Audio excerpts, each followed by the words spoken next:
ओम नमः सिद्धेभ्यः। ओम नमः सिद्धेभ्यः। ओम नमः सिद्धेभ्यः। सभी को सादर जय जिनेन्द्र। बंधुओं, आज आपके सामने इस प्लेटफॉर्म से सेठ सुदर्शन की कथा का श्रवण करने जा रहे हैं।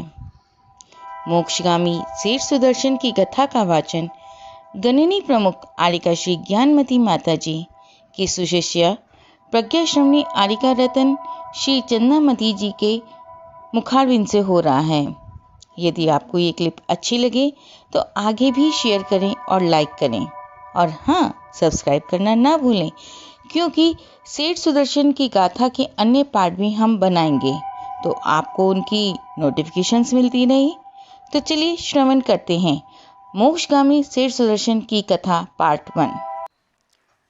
सुदर्शन सेठ, जिन्होंने एक ग्वाले की पर्याय में एक दिगंबर मुनिराज की छोटी सी सेवा की, उनसे चमत्कारिक नमोकार महामंत्र पाया, उसकी कथा आपको श्रवण करनी है कि किस तरह से जीवन का उत्थान ही नहीं किया, परम पद मोक्ष धाम में जाकर के स्थित हो गए।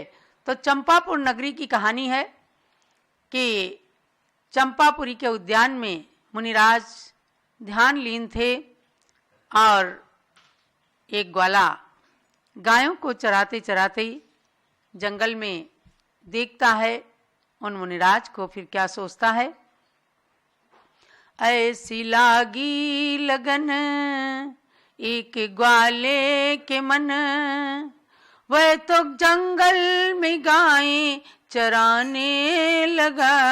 ऐसी लागी लगन देखा मुनिवर नगन, बहुत ठंडी के दिन है ये ध्यान मगन, वह तो गुरु सेवा का मन बनाने लगा।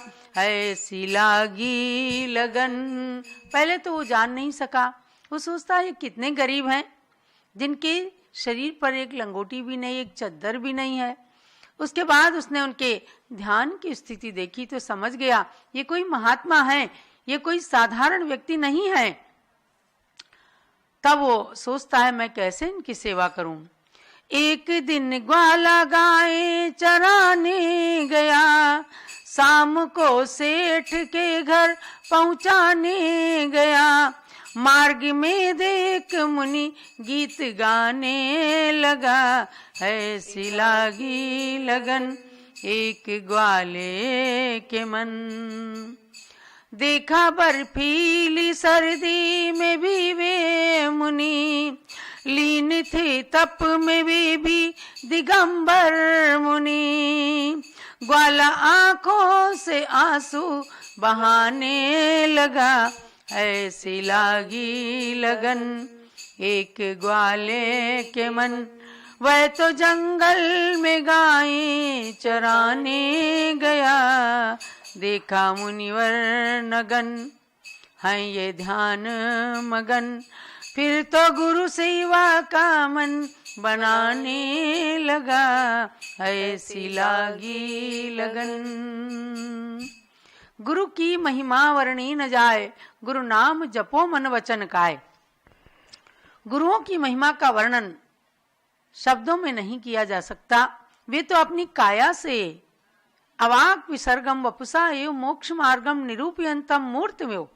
श्री पूज्यपाद स्वामी ने सर्वार्थ सिद्ध ग्रंथ की टीका करते हुए प्रारंभ में कहा कि मोक्ष मार्ग पर आरूढ़ कौन है, जो अवाक विसर्गम, जो बिना बोले ही शरीर मात्र से मोक्ष मार्ग का दिग्दर्शन करा रहे हैं।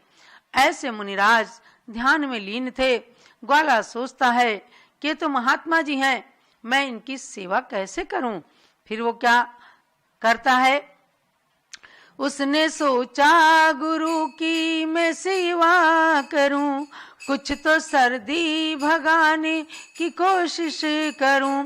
सूखे पत्ते ला उनको जलाने लगा, ऐसी लागी लगन एक ग्वाले के मन। क्या कर सकता था ग्वाला, उसके पास कोई बड़ा भारी धन नहीं था, हीटर ला करके जला देता। उसने चिंतन किया, उसने मन बनाया और जंगल में जाकर सूखे पत्ते ढेर करके इकट्ठे करके ले आया और मुनिराज के आजू बाजू में वो जलाने लगा कि मुनिराज को थोड़ा सा ताप मिल जाए। देखो, कोई तो अग्नि में जलाते हैं। बलि मंत्री ने अग्नि में जलाने की कोशिश की और ग्वाले ने क्या किया, सूखे पत्तों को ला करके और पास पास में थोड़ी थोड़ी दूर पर वो जलाता रहा कि मुनिराज को थोड़ी गर्मी मिल जाए। पौष की ठंडक है, जब बर्फीली ठंड पड़ती है। आज कितने लोग इस ठंड से, गरीब लोग बेचारे मर रहे हैं और बहुत सारे लोग अपना ठंडी के दिन गिरती बर्फ को देखने के लिए कुल्लू मनाली कश्मीर जाते हैं, शिमला मसूरी जाते हैं। तो ये इंद्रिय विषय भोगों का आनंद लेना है।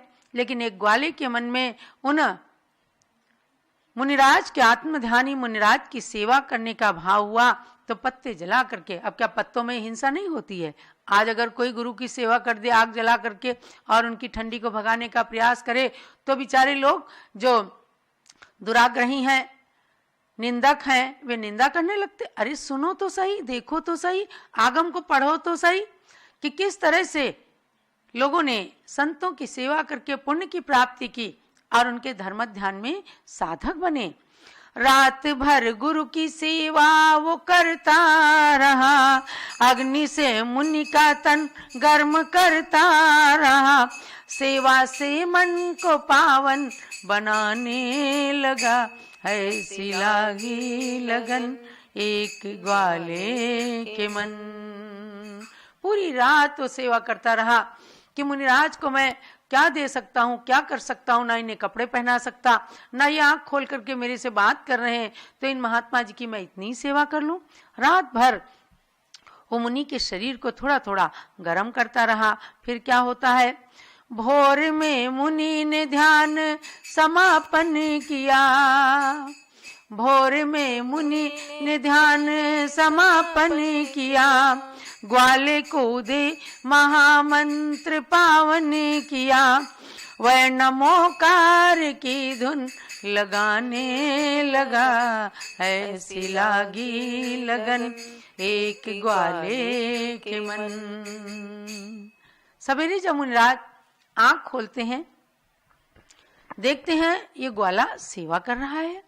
मस्तक देखा, फेस रीडिंग थी, उन्होंने जान लिया ये बहुत भव्यात्मा है और गुरु सेवा का मन बना करके इसने अपने भविष्य को उज्जवल बनाया है। बस महाराज ने कोई खुशी नहीं व्यक्त की कि तूने सेवा किया, बहुत अच्छा किया, लेकिन उसको भव्य प्राणी जान करके मुनिराज ने उसको नमोकार महामंत्र दिया। भव्यात्मा, तू इसकी जाप करना, इस मंत्र को हमेशा जपना। येसो पंच नमो यारो सब पावपणासनो मंगलाणम च सव्यसिम पडमम हवई मंगलम। ये पंच नमस्कार मंत्र है, सभी मंगलों में प्रथम मंगल है। हे भव्यात्मन, इसको पढ़ना, इससे सारे पापों का नाश हो जाएगा। बस ग्वाले के मन के अंदर श्रद्धा जगी, गुरुदेव ने हमें मंत्र दिया है, उसको जपने लगा और जिस सेठ की गायों को चराता था उनके यहाँ भी जा करके दिन भर अब वो कुछ भी नहीं बोलता, बस नमोरिहंताणम नमोरिहंताणम। ज्यादा नहीं याद रहा तो एक ही पद उसने याद कर लिया था। सेठ ने सुना, उनकी पत्नी ने भी सुना कि ये तो आज नमोकार मंत्र ही पढ़ रहा है। उन्हें पूछा, अरे ग्वाले क्या हो गया तेरे को, ये मंत्र किसने दिया? उसने सारी कहानी सुनाई। ऐसे ऐसे मैंने गुरुदेव की सेवा की और उनसे मंत्र प्राप्त किया। आगे क्या होता है, ध्यान लगा कर कथा सुभग ग्वाले की सुन लो, एक ग्वाले की सुन लो, वह तो चंपापुर का वासी था। ध्यान लगा कर कथा सुभग ग्वाले की सुन लो, एक ग्वाले की सुन लो, वह तो चंपापुर का वासी था। बहुत सुंदर एक पुस्तक है भक्ति, छोटा सा उपन्यास है और उसके अंदर पूज्य माता जी ने ऐसी छोटी छोटी 5-6 कथाएं लिखी हैं। सील धुरंधर शेर सुदर्शन, उसी को मैंने पढ़ा। पढ़ते पढ़ते आंखों से आंसू आने लग गए। पढ़ा कई बार था, लेकिन उस भक्ति की पुस्तक को पढ़ा। लिखने का स्टाइल, शैली इतनी सुंदर कि बिल्कुल उपन्यास की तरह से उसको 1 घंटे में ही पढ़ा और मन के अंदर भाव आया कि इस कथानक को लिखूं मैं भी काव्य कथानक के रूप में, ताकि आप लोगों को भी अच्छी लगेगी। देकर मंत्र सुभग ग्वाले को, मुनिवर चले गए आगे को। हर दिन रटता था वह मंत्र, नमो अरिहंताणम, नमो अरिहंताणम। वह तो चंपापुर का वासी था, ध्यान लगा कर कथा सुबह ग्वाले की सुने लो, एक ग्वाले की सुने लो। वह तो चंपापुर का वासी था। कथा को केवल सुनना नहीं है, गुनना भी है।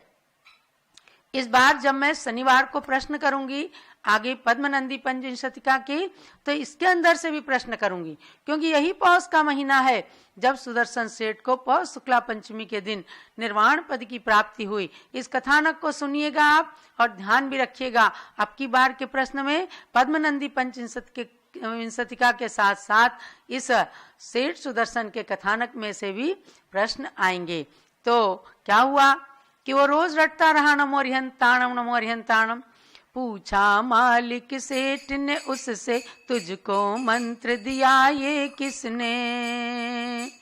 ग्वाले ने बतलाई बात, गुरु सेवा में बिताई रात, गुरु सेवा में बिताई रात। वह तो चंपापुर का वासी था, लगा कर कथा सुबह ग्वाले की सुने लो, एक ग्वाले की सुने लो।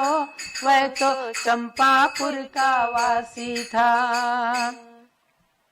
चंपापुर में तो बहुत सारे लोग रहते थे, लेकिन एक ग्वाले के ही मन में ऐसा क्यों आया कि मैं गुरुदेव की सेवा करूं और उनके अनुकूल वैयावृत्ति करके उनकी तपस्या में साधक बनूं? इसका मतलब क्या है कि उसका भविष्य उज्जवल था, वो भव्यात्मा था, वो शीघ्र मोक्षगामी था। गुरु चरणों में इसीलिए प्रीति लगती है। सेठ ने ग्वाले को गले लगाया, उसको महल के पास बुलाया, दे दिया उसको नया मकान। बोले कर ले धर्म ध्यान, बोले कर ले धर्म ध्यान। वह तो चंपापुर का वासी था। गुरु ने कहा था, बेटा ये मंत्र तुझे मनवांचित फल प्रदान करेगा। एक ही दिन में ग्वाले को उसका फल मिल गया। यानी शाम तक जब सेठ सेठानी ने ग्वाले के मुख से मंत्र सुना, बस उनके मन में दया आई। उन्होंने कहा, अरे ग्वाले तू झोपड़ी में रहता है, देख मेरे महल के सामने एक बहुत सुंदर मकान है, मेरा ही है, तू आकर अब उसमें रह ले। मुझे बहुत अच्छा लग रहा है कि दिन भर तू इस मंत्र को पढ़ता है। ग्वाले ने सोचा, देखो मुझे तो कितने चमत्कारिक महात्मा जी मिले और कितना चमत्कारिक उन्होंने मंत्र दिया। एक ही दिन में झोपड़ी से मेरा मकान बन गया, अर्थात झोपड़ी से मैं महल में आ गया। बहुत ही श्रद्धा हो गई उसके उस मंत्र पर। एक दिवस की एक घटना घट गई, एक दिवस एक घटना घट गई, ग्वाले की अचानक मृत्यु हो गई।